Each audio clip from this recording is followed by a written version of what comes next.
Somos el pueblo de Yahweh. Y ahora presentamos nuestro programa de predicación, Su voz se oye en las naciones, dirigido por nuestro pastor Hugo Colocho. Escuchemos pues el mensaje edificante de la palabra de nuestro Elohim. Su voz se oye en las naciones. Y llevaremos su nombre a cada pueblo y nación. Entre la Torá y la ley. Recuerden que la palabra Torá en hebreo es enseñanza. Quiere decir enseñanza, instrucción, camino. Mientras que el concepto, voy a decir esto, el concepto griego es nomos. Esto ya lo sabíamos, ya lo estuvimos viendo desde el primer día, nomos. Pero el concepto religioso, que muchas congregaciones enseñan acerca de la ley, es conjunto de normas que rigen al ser humano. Ese es el concepto religioso. No obstante, Yahweh lo que quiere es enseñarnos, e instruirnos. Más que regirnos, Yahweh quiere enseñarnos. Yahweh quiere instruirnos. Ahora bien, este es el punto número 4. Yahweh prueba si practicamos su Torah. Habíamos hablado también que antes que se diese la Torah, a partir de Éxodo capítulo número 20, aunque primeramente fue una Torah oral de Yahweh, y después se escribió por allá por el capítulo 32, menciona, verso 15 y 16 menciona que era la escritura de Yahweh y las tablas también eran obra de Yahweh. Antes de ser escrita esa Torah, ya el Eterno tenía su Torah oral y se la notificaba a sus hijos, a su pueblo, a sus siervos. Digo su pueblo porque ya a partir de Génesis, por allá, por el capítulo número 33 en adelante, ya sale la nación de Israel. Es decir, ya está Jacob, que engendra a sus 13 hijos, 13, 12 varones y una hembra llamada Diná, el cual quiere decir juzgada. También ella es hija de Israel y su descendiente, los hijos de Diná, también son israelitas, aunque no específicamente de alguna tribu como los varones, pero se les llama también hijos de Israel a los hijos de Diná. Si vemos Éxodo capítulo 16, verso 4, esto ya lo leímos también hace unos días, pero es bueno volver a tocarlo y vamos a ver otras citas más. Yahweh prueba si practicamos su Torah. Éxodo 16, 4 dijo, mire, y Yahweh dijo a Moshe, he aquí, yo os haré llover lejem, pan del cielo, y el pueblo saldrá y recogerá diariamente la porción de un día, para que yo lo pruebe si anda en mi Torah o no. La orden del Eterno era que podían recoger de la semilla que caía, no era pan el que caía del cielo a la tierra, no, era semilla, una semilla blanca a forma de bolita, era lo que caía. Y resulta que el Eterno les dijo que todos podrían salir a recoger para que comieran la porción de un día. Y que, dice también la Escritura, que un día antes de Shabbat podían recoger las 2 porciones para que en Shabbat no saliesen a buscar porque no se iba a encontrar. El Eterno les decía que debían comerlo y si se exponía a la luz del sol, el pan, el lejem y la semilla empezaba a deshacerse, como que se derretía. Si se guardaba por más tiempo, es decir, si agarré mis semillas el día de hoy, la semilla consta, en este caso, en el peso de 3.7 litros. Es el Omer, según el 16:16. Esto es lo que Yahweh ha mandado, recoger de él cada uno según lo que pudiere comer, un Omer o un Gomer por cabeza. Conforme al número de vuestras personas, tomaréis cada uno lo que está en su tienda. Entonces, ¿cuánto es un homer o un gomer, un peso equivalente a 3.7 litros, más que suficiente para que una persona pudiese comer 3 tiempos y un poco más de 3 tiempos, si lo deseaba. No había ningún problema si la persona lo comía en el mismo día. Ahora, quiero explicar algo. Si de esa semilla, que era un gomer, ya que se hacía la torta, el pan lejem, para comerlo, si de eso yo decidía dejar para el día siguiente, para poder yo alimentarme con ello, eso era tanto como no creer a Yahweh en que él había dicho que diariamente se iba a obtener la porción que se iba a comer cada persona. Vea qué fácil es hacer nuestros propios caminos. Israel lo hizo muchas veces y estoy seguro que usted y yo en muchas ocasiones también lo hemos hecho. Hemos tomado nosotros nuestras propias iniciativas, nuestros propios caminos. Así lo hemos hecho usted y yo muchas veces, porque no se camina exactamente en la línea que Yahweh ha dicho. Él había dicho una porción diaria. Muchos de Israel lo guardaron para el siguiente día. Irritaron a Yahweh, lo enojaron, porque no le creyeron. Y no creyeron que él podría darles el lejem, el pan, del siguiente día a forma de semilla. Menciona también la escritura que era como semilla de culantro. Algunas versiones dicen que era como semilla de cilantro, pero parece que se está hablando de la misma semilla. Obviamente, si es el maná, se refiere a que es la misma semilla. La palabra maná del arameo, ¿qué es esto? Porque ellos no sabían lo que era. Cuando lo vieron en la faz del campo, lo vieron, lo tomaron con su mano y se veían el uno al otro. Y maná, maná, ¿qué es esto? ¿Qué es esto? Eso significa la palabra maná. Si ustedes alguna vez le dijeron que maná quiere decir pan caído del cielo, eso no es lo que la escritura enseña. No dice la Biblia que maná quiere decir pan caído del cielo. No es así. No es así. Y voy a decir esto. Así como la palabra Ebenezer tampoco quiere decir hasta aquí nos ayudó Yahweh. Eben es piedra y Ezer ayuda. Entonces, esa frase quiere decir piedra de ayuda. Ebenezer. Así como maná no quiere decir pan caído del cielo. Maná, palabra aramea antigua. Y quiere decir que es esto. Ahora, Yahweh dice que lo iba a hacer para probarlo si andaban en su Torah o no. Y según el verso 5 dice, más al sexto día, es decir, víspera de Shabbat, prepararán para guardar el doble de lo que suelen recoger cada día. Pero fíjese que resulta que algunos hicieron eso, pero en Shabbat también salieron a ver si encontraban maná. Y otra vez irritaron a Yahweh y no encontraron maná. Y el Eterno dijo, ¿hasta cuándo me va a irritar este pueblo? ¿Hasta cuándo no creerán en mi palabra? Pero había dicho para probarlos, si andan en mi Torah o no.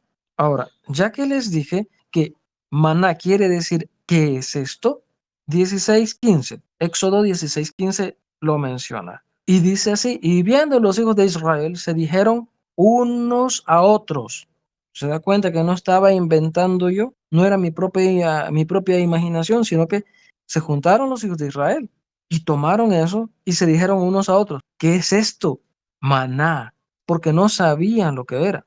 Entonces Moshe les dijo, este es el lejem, el pan que Yahweh os da para comer. Eso es lo que Yahweh ha mandado.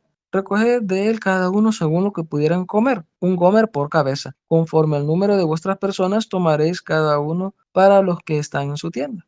Eso era todo. Pero aún así, el pueblo parece que decidió nuevamente hacer sus propias conjeturas, sus propios caminos. Y el verso 26 al 28 dice algo interesante. 6 días lo recogeréis, mas al séptimo día, Shabbat, es Shabbat, en él no se hallará. Y aconteció que algunos del pueblo salieron en el séptimo día a recoger y no hallaron. Y Yahweh dijo a Moshe, ¿hasta cuándo no queréis guardar mis mandamientos y mis torot? ¿Se da cuenta que habla de mandamiento? Pero los mandamientos fueron escritos allá por el 32, 15, 16 de Éxodo. Pero de todas maneras, Yahweh siempre probó a todos para ver si practicaban sus mandamientos orales, verbales. Y hablando de sus torot, torot quiere decir enseñanzas y se refiere a muchas enseñanzas, pero también se refiere a 2 tipos de enseñanza. Porque cada vez que el Eterno hablaba era para aprender algo. Por eso era enseñanza. Cada vez que el Eterno les decía algo era para aprender. Yahweh hablaba, les enseñaba, ellos aprendían si tenían la disposición. Pero cuando habla de mis leyes, mis Torot, se refiere tanto a su Torah oral, verbal, como a ciertos mandamientos que ya estaban escritos, en específico, antes de darse la Torah en el capítulo 20. Recuerden cuando Yitzhak salió a meditar al campo, no salió a estar viendo los árboles, los pajaritos, decía la vez anterior, o cómo el viento sopla y mueve el pasto dorado. Estaba meditando. Y cuando la Biblia habla de meditar, eso es repetir una lectura, pero en voz baja. Es más, el Eterno le dijo a Isaac, hablando de Abraham, que su padre había guardado sus mandamientos, sus estatutos, sus leyes, Torot. Y creo que esto ya ha quedado muy claro. Entonces, otra vez el Eterno les dijo acá que no querían guardar sus mandamientos y sus Torot. Esto mismo pasa todo el tiempo con nosotros, en que Yahweh nos está probando si somos obedientes o no, si hacemos lo que Él nos dice o no. Una instrucción pequeña, sencilla puede ser, pero el Eterno quiere que se le obedezca. Y cuando hacemos nuestros propios caminos o obedecemos cuando nos, disculpen por lo que voy a decir, pero es que es cierto y esto pasa con muchos. Obedecemos cuando se nos arranca la gana. Cuando queremos obedecer, entonces obedecemos. Esto pasa mucho, es muy frecuente en muchas congregaciones a nivel mundial. Entonces el Eterno dice, ¿hasta cuándo no queréis guardar mis mandamientos y mis Torot? Es más, si nos vamos al capítulo 18, 16, ahora encontramos lo siguiente. Cuando tienen asuntos, vienen a mí y yo juzgo, dice Moshe, entre el uno y el otro y declaro las ordenanzas de Elohim y sus Torot. Pero la ley, recuerde la Torah, a partir del capítulo 20 y el 32, 15, 16, donde ya menciona que estaba escrita la Torah en tablas de piedra. Pero Torah siempre ha existido, porque es eterna. La Torah es eterna. Puede ser que tuvo un inicio acá en la tierra registrada en tablas de piedra, pero como palabra del Eterno siempre ha existido. Es eterna, como Yahweh es eterno. Entonces, Moisés, ¿qué era lo que enseñaba? Declaró las ordenanzas de Yahweh, de Elohim, y declaraba sus Torot. Entonces, ya viéndolo así es más fácil de entenderlo. Y espero que así sea, que sea más fácil y más digerible para nuestro espíritu. Verso 19, verso 20. Oye ahora mi voz, yo te aconsejaré, Elohim estará contigo. Está tú por el pueblo delante de Elohim y somete tú los asuntos a Elohim. Y enseña a ellos las ordenanzas y las Torot y muéstrales el camino por donde deben andar y lo que han de hacer. Punto importante. Les mostraba el camino, Moisés, a Israel. ¿De qué forma? Porque les enseñaba las ordenanzas y las leyes. Ordenanzas y Torah. Por eso enseñaba el camino. Es más, vamos al 32.8, siempre Éxodo, y miren lo siguiente. Mire el 32.8. Pronto se han apartado del camino que yo les mandé, se han hecho un becerro de fundición y lo han adorado y le han ofrecido sacrificios y han dicho, Israel, estos son tus dioses que te sacaron de la tierra de Egipto. El Eterno se queja y dice que se apartaron del camino que les mandó. ¿Cuál camino? La Torah. ¿Por qué? Porque dice que se habían hecho un becerro de fundición y lo habían adorado. En el capítulo 20 dice entonces, la Torah oral de Yahweh, él les había dicho, 23, no tendrás dioses ajenos delante de mí. No te harás imagen de ninguna semejanza de lo que está arriba en el cielo, ni debajo, ni abajo en la tierra. En efecto, así fue. Lo que estaba, algo de lo que estaba acá en la tierra, un animal. Eso fue lo que se hicieron, una figura. Y dice que no te inclinarás ante ellas ni las honrarás. Entonces, este es el camino que Yahweh le había dado al pueblo. Pero el pueblo se apartó. Y dice el Eterno, pronto se apartaron del camino. Entonces hay que entender que la Torah es el camino. Por el contrario, muchos de nuestros hermanos, muchos de los creyentes que dicen tal cual lo voy a decir, estoy en el camino de Dios. Sigamos el camino de Dios, hermanos. Pero predican que la ley quedó abolida. Entonces hay una discrepancia ahí y hay unos versos que mal entendidos y mal aplicados y mal enseñados.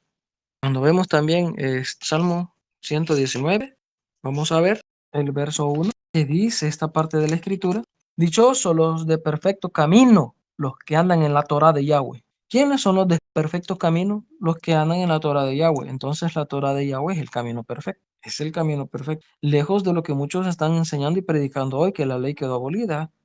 Es más, vamos al Salmo 128, verso 1 también, que dice, dichoso todo aquel que teme a Yahweh, que anda en sus caminos. Entonces hoy entendemos que dice que cuando se refiere a los caminos de Yahweh, se está refiriendo a la Torah, muy distante y lejos a lo que muchos de nuestros hermanos y muchos creyentes tienen hoy en su mente cuando dicen, hay que seguir el camino de Dios, pero la ley quedó abolida. Hay que seguir el camino del Padre.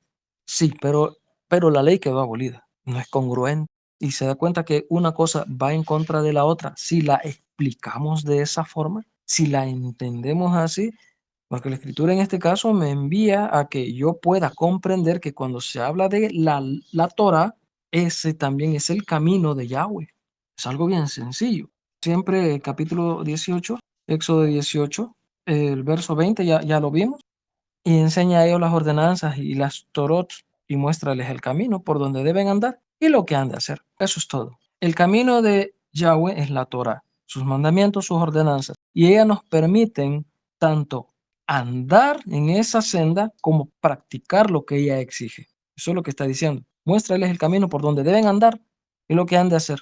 En muchas oraciones hay muchos creyentes que dicen, Señor, muéstrame el camino que debo seguir. Y cuando a alguien le dice la Torá de Yahweh, los mandamientos, lo rechazan, lo desprecian. Entonces, tal vez tuvieron la respuesta a su oración, pero por no entender la palabra y por no ser espirituales en este aspecto, rechazan los mandamientos, rechazan la Torá. Esta fue la parte entonces de que Yahweh prueba si practicamos su Torah. Pasemos entonces al punto número 5, el deber de enseñar a otros la Torah. Lejos de decir, no debemos enseñar eso, no debemos practicar eso, no debemos predicar eso porque eso ya no es para nosotros. La ley quedó abolida. Éxodo 24:3 dice, Moisés vino y contó al pueblo todas las palabras de Yahweh y todas las Torot. Aquí se refiere todas las Torot, no se refiere ya a la ley oral, a la Torah oral y a la Torah escrita, sino que dentro de la Torah oral de Yahweh hay diversos mandamientos. Y Moisés vino y contó al pueblo todas las palabras de Yahweh. Entonces son las palabras de Yahweh, no son palabras humanas. Todas las Torot, y todo el pueblo respondió a una voz diciendo, haremos todas las palabras que Yahweh ha dicho. Pregunto, ¿qué enseñó Moisés? Enseñó Torah como pastor, como líder Moisés, como apóstol, Shaliach, porque Shaliach quiere decir enviado. Está muy distante y muy lejos de lo que la gente tiene ahora el concepto de apóstol. Por eso muchos andan diciendo que hoy apóstoles no hay y ni entienden lo que es esa palabra y la juzgan y la prohíben. Shaliach quiere decir embajador, enviado, emisario, Shaliach. Después se pasó al griego de apóstol o apostolo. Y la gente por estar pensando siempre en griego, eso también es desviarse del sentido original de las escrituras, que no es griego, es hebreo. Aunque la mayor parte del Nuevo Testamento, el Brit Hadashah, fue escrito en griego, pero bajo un pensamiento hebreo. Los hermanos, los israelitas, los apóstoles y los discípulos, los shaliachim y los talmidim, no iban a cambiar la palabra ni el sentido de ella, sino que por cuanto el griego estaba en un auge muy profundo y muy alto en cuanto a arte, a medicina, a ciencia, era el lenguaje más común, por eso se escribió en griego, pero no para que lo entendieran en griego, sino para llevarlo siempre con un trasfondo, un pensamiento hebreo. Un israelita no va a cambiar sus raíces, y mucho menos nuestros hermanos de la fe de aquel tiempo no iban a cambiar su fe para traspolarla al griego y que se entendiera solamente en griego. No es ese el sentido, no es ese el propósito. Devarim, Deuteronomio 31, 11, 12, dice, cuando viniere todo Israel a presentarse delante de Yahweh tu Elohim, en el lugar que él escogiere, leerás esta Torah delante de todo Israel a oído de ellos, y harás congregar al pueblo, varones y mujeres y niños, oigan, y tus extranjeros.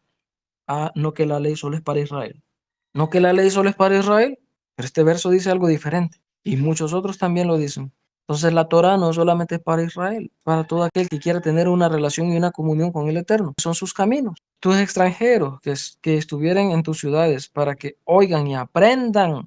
Oigan, número 1, aprendan. 2, teman. Número 3, a Yahweh, vuestro Elohim. Y cuiden de cumplir todas las palabras de esta Torá. Está incluyendo al extranjero acá.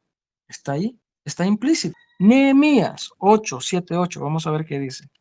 Nehemías, Nehemías, Nehemías. Dice así. Y los levitas, Yeshua, Bani, Serebia, Jamim, Ahu, Septai, Hodai, Masaya, Kelita, Azaraya, Yosabed, Hanam, Pelaya, hacían entender al pueblo la Torá. Oiga, hacían entender al pueblo la Torá y el pueblo, ¿qué pasa acá? Y el pueblo estaba atento en su lugar. El verso 8 es clave. Esto es lo que no se ha hecho durante mucho tiempo, por eso es que la gente está interpretando de forma incorrecta la palabra. Y leían el libro de la Torá de Elohim claramente y ponían el sentido de modo que entendiesen la escritura. Esto es lo que durante tanto tiempo muchos de nuestros hermanos, y tengo que decirlo, muchos de los cristianos, muchos de los evangélicos, esto es lo que no han hecho, porque no entienden ellos el sentido real de la escritura, por eso no la pueden enseñar y al final terminan diciendo, como no la entienden, no entienden lo que es Torah y lo que es ley humana y lo que es ley del pecado y lo que son los takanot y los maasim, como no entienden, terminan por decir, está prohibido eso, está abolido, está abrogado, no nos corresponde a nosotros ya vivir eso, no, están bajo maldición. Como no hubo personas que les pusieran a ellos el sentido real de la escritura, tampoco ellos han podido enseñar a otros el sentido real de la escritura, a modo de que el verso 8 leían el libro de la Torah de Yahweh, de Elohim, claramente y ponían el sentido. El pueblo tenía que entender el sentido de la lectura. Por eso se leía claramente y les explicaban al pueblo. Muchos están cerrando las puertas a aquellos a quienes el Eterno ha levantado para poder explicar claramente el sentido real de la escritura, a modo de que la entiendan. Y por eso es que no la entienden y al final terminan prohibiéndola y todo lo que hacen es levantarse con la misma palabra del Eterno en contra de ella, atacar la Biblia con la misma Biblia, porque no la entienden. Y puesto que no la entienden, si no la entienden, para ellos es algo malo. Solo porque no la entienden, solo porque no la entienden, para ellos es algo malo y al final terminan enseñando a otros así como ellos pensaron, como ellos dedujeron, como ellos juzgaron. Es malo, es pecado, no nos toca a nosotros, no nos corresponde. Un ignorante va a catalogar de malo algo que no entiende. Y así ese es el mensaje que va a transmitir a otros. Y como hay muchos ignorantes voluntariosos, todos terminan por creer, como para él fue malo y lo condenó, cree que también todos se les aplica la misma regla y que todos deben de aprender y enseñar exactamente así. Ahora, realmente pasamos al punto número 6. Fíjense que realmente hay maldición por no permanecer en la Torah. Hay maldición. Y esto lo podemos constatar. Ya vamos a ver qué es lo que dice la Biblia en el Nuevo Testamento respecto de esto. Vamos ahorita, Deuteronomio 27-26. Mire lo que dice. Maldito el que no confirmare las palabras de esta Torah para hacerlas. Y dirá todo el pueblo, amén. Amén quiere decir, así es, así sea, así se haga. Pero mire lo que está diciendo acá. Y es maldito el que no confirmare las palabras de la Torah para hacerlas. Cualquiera diría, usted está hablando de allá del antiguo pacto, está hablando del Antiguo Testamento, hermano. Eso no nos corresponde. Y ya está. Hay congregaciones que dicen, nosotros somos neotestamentarios. Y no entienden que el Nuevo Testamento, el Brit Hadashah, se basa en la Torah y que la Torah pasó a la mente y al corazón del creyente con la muerte de Yahshua HaMashiach, quien inició o quien inauguró más bien el nuevo pacto. Y dicen, nosotros somos neotestamentarios y no vivimos bajo la ley. Pero la Escritura dice que la ley será puesta en la mente y en el corazón a partir del nuevo pacto. Tampoco es congruente entonces la forma como ellos entienden la Escritura. Lo uno y lo otro, el antiguo pacto y el nuevo pacto, hay que entender que es una sola Escritura. y que el nuevo pacto es la revelación del antiguo pacto y que usted no puede entender el nuevo pacto si no entiende el antiguo pacto. Y el antiguo pacto es puesto en la mente y en el corazón para que usted viva los caminos de Yahweh, que son la Torah. ¿Qué dice Gálatas? Vamos, oh, mire, esto está precioso. Al fin vamos a tocar uno de los versos del Nuevo Testamento en relación a la ley, en relación a la Torah. ¿Qué dice el Nuevo Testamento en relación a la Torah? ¿Qué dice? A ver, vamos a ver rápido. Gálatas capítulo número 3, para aquellos que decían que solo del antiguo pacto, solo de la ley está hablando, solo de los profetas. Veamos ahora, ¿qué dice la Escritura? Y de aquí en adelante esto se va a poner más excitante porque van a haber muchas citas del Nuevo Pacto, como muchos lo conocen, Nuevo Testamento. Vamos a ver realmente qué es lo que dice la Escritura. Vamos, Gálatas, Galut Ya. Esta palabra quiere decir dispersos de Yahweh. Capítulo 3, verso número 10 al 12. ¿Qué dice? Oigan, porque todos los que dependen de las obras de la ley están bajo maldición, pues escrito está, maldito todo aquel que no permaneciere en todas las cosas escritas en el libro de la Torá para hacerlas. Y que por la ley, oiga, ninguno se justifica para con Elohim, es evidente, porque el justo por la fe vivirá. Se lo estoy leyendo tal cual, luego lo explico. Y la ley no es de fe, sino que dice, el que hiciere estas cosas vivirá por ella. Controversias y contradicciones acá con las malas traducciones. No se entiende, no se entiende. Para empezar, porque todos los que dependen de las obras de la ley están bajo maldición. Ahora, pregunto, ¿cómo entiende el pueblo cristiano esto? El pueblo cristiano entiende que los que practican los mandamientos de la Torá están bajo maldición. Eso es lo que entienden ellos acá. Ahora, ¿cuál es el sentido real de la escritura? Como decía Nehemías 8:8, ponerle el sentido real a modo de que entiendan la escritura. Recuerde que son las obras de la ley. ¿Recuerda? Son takanot. Son takanot, mandamientos rabínicos, mandamientos humanos, religión. Ahora hay que entender entonces que los que dependen de una religión están bajo maldición, dice la Escritura, porque de otra manera se malentiende, porque todos los que dependen de las obras de la ley están bajo maldición. Ahora, bien, dice, si lo entendemos tal cual, que si practicamos los mandamientos de la Torah estamos bajo maldición. Eso es lo que está diciendo este verso si lo entendemos así. Pero ¿qué dice la segunda parte de este mismo verso? Pues está escrito, maldito aquel que no permaneciere en todas las cosas escritas en el libro de la Torah. Entonces, ¿en qué estamos? ¿En qué estamos? ¿Es maldito el que las hace o el que no las hace?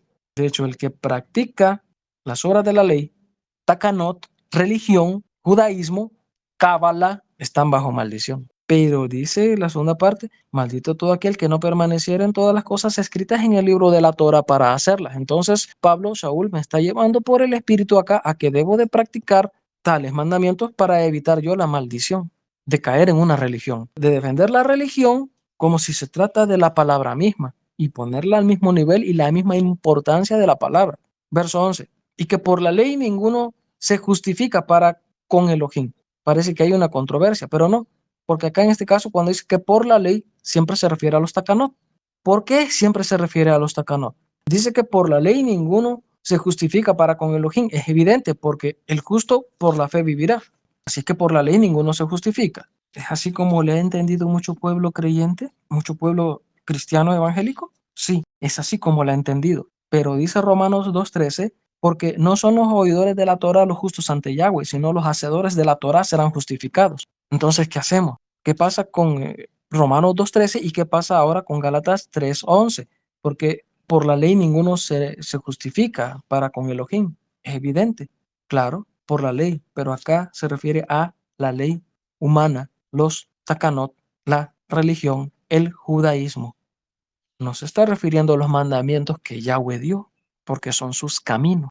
Es evidente, dice, porque el justo por la fe vivirá. Ah, por la fe, este es otro de los versos malentendidos. Dice que por la fe vivirá, pero fíjese que Habacuc 2:4 dice que el justo por su fe vivirá, por su fe, es decir, por su fidelidad. ¿A qué tenemos que ser fieles? A los mandamientos. Porque si somos fieles a los mandamientos de Yahweh, ya que son su palabra, también le somos fieles a Yahweh. El justo por su emuná, por su fe, la Torah, por su fe vivirá. Entonces, así tal cual, se lo leo en una versión Reina Valera, que es la que muchos tienen. Y la ley no es de fe, sino que dice, el que hiciera estas cosas vivirá por ella. Entonces hay una sola controversia, un solo revoltijo acá. Por eso es que la gente no lo entiende. La ley no es de fe, se refiere a que el legalismo religioso, los takanot, el judaísmo, no es la fe original de las escrituras. Eso no es de fe, sino que dice la escritura que el que hace estas cosas vivirá por ellas. El que hace estas cosas vivirá por ellas. ¿Cuáles cosas? Los mandamientos. Entonces, ¿cómo es que es maldición y cómo es que se vive por ella? Si lo viéramos tal cual. Pero lo que hay son malos entendidos y malas interpretaciones de los textos de las escrituras. Dice que el que haga estas cosas vivirá por ellas, por practicarlas. Levítico 18:5. Es de ahí donde se arranca este verso, 18:5, y dice: por tanto guardaréis mis estatutos y mis ordenanzas, las cuales haciendo el hombre vivirá en ellos, yo Yahweh. ¿Qué le pareció? Guardar mandamientos, estatutos, ordenanzas, las cuales haciendo el hombre vivirá en ellos, poniendo en práctica entonces los mandamientos de Yahweh, poniendo en práctica los mandamientos de la Torah. Dice la escritura que se haya vida en ellos, porque la Torah es vida al que la practica, así tal cual. Entonces, ya vimos esta parte interesante de Gálatas, pero fíjese que si se leyera así tal cual, realmente es un desorden. No la palabra de Yahweh, sino la transliteración, el sentido que le ponen a las traducciones pésimas de la escritura. Se lo leo en una versión Reina Valera tal cual y va a ver que no se le entiende, porque todos los que dependen de las obras de la ley están bajo maldición. Pues está escrito: maldito el que no permaneciere en todas las cosas escritas en el libro de la ley para hacerlas, y que por la ley ninguno se justifica para con Dios. Es evidente, porque el justo por la fe vivirá. Y la ley no es de fe, sino que dice: el que hiciera estas cosas vivirá por ellas. Parece que hay una enorme controversia acá. Y contradicción también, porque me dice que si practico los mandamientos de la ley estoy bajo maldición, en el verso 10. Pero a la misma vez me dice que es maldito el que no las practica. Si lo entendemos tal cual lo vemos, y como mucho pueblo creyente lo ha entendido. Verso 13 dice: el Mesías nos redimió de la maldición de la ley, de la Torah, hecho por nosotros maldición, porque está escrito: maldito todo el que es colgado en un madero. Muchos dicen así, tal cual: Cristo nos redimió de la maldición de la ley, y están poniendo a la ley, a la Torah de Yahweh, en concepto de maldición. Pero ¿para quién es maldición? Para el que no la obedece, para el que no la ama, para el que no la practica, para el que no la vive. Para él es maldición. Y nosotros, por haber transgredido estos mandamientos, maldición se venía contra nosotros, porque también heredamos religión. Tal vez no tal cual como la religión del judaísmo allá en Israel, pero heredamos muchas religiones en este lado del planeta, en este lado del mundo. Qué adventistas, qué testigos de Jehová, qué cristianos evangélicos, qué cristianos renovados, qué católicos carismáticos. Vaya, cuando la escritura no habla de religión o de pertenecer a una religión tal cual, la escritura nos habla solo de vivir la palabra, vivir la escritura, vivir los mandamientos. De eso nos habla, habla de otra cosa. Entonces, mis hermanos, creo que ya ha quedado bastante claro todo esto que hemos visto el día de hoy. Tocamos el punto 4, 5 y el capítulo 6 también, perdón, el punto 6, punto 7. Esto sería todo por el momento. Shalom, Abraham. Yahweh les bendiga. Amén, amén, amén. Somos el pueblo de Yahweh. Gracias por acompañarnos. Este fue nuestro programa de predicación, Su voz se oye en las naciones, esperando haya sido de bendición y edificación. Le invitamos a que nos acompañe en las próximas transmisiones de nuestro programa, Su voz se oye en las naciones. Y llevaremos su nombre.